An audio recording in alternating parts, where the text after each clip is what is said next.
আমি নিজে আজকেও ঢাকাতেও পেট্রোল পাম্প থেকে ঘুরে এসেছি, আমার গাড়িতে তেল পাইনি।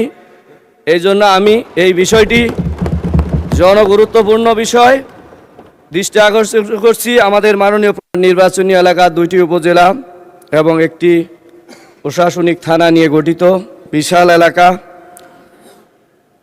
আমি যে বিষয়টি বলতে চেয়েছিলাম, আমার নদী বেষ্টিত এলাকা, নদীর পূর্ব পারের 7টি ইউনিয়ন এবং পশ্চিম পারের ইউনিয়নগুলোর 5টির আংশিক পূর্ব পারে থাকার কারণে নাগেশ্বরী উপজেলার কালীগঞ্জ ইউনিয়নের কালীগঞ্জ ঘাটে একটি ব্রিজ নির্মাণ খুবই জরুরি। এ ব্যাপারে আমি সড়ক এবং সেতু মন্ত্রণালয়ের মাননীয় মন্ত্রীর কাছে জোর দাবি জানাচ্ছি।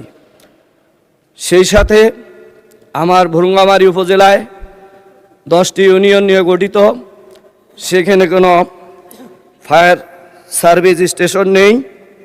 সেখানে আমি মাননীয় স্বরাষ্ট্রমন্ত্রীর কাছে আবেদন জানাচ্ছি যাতে করে আমার এই ভুরুঙ্গামারী উপজেলার 10টি ইউনিয়নের প্রায় 5 লক্ষাধিক মানুষের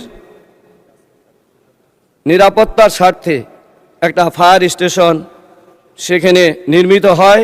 এ ব্যাপারে আমি দাবি জানাচ্ছি।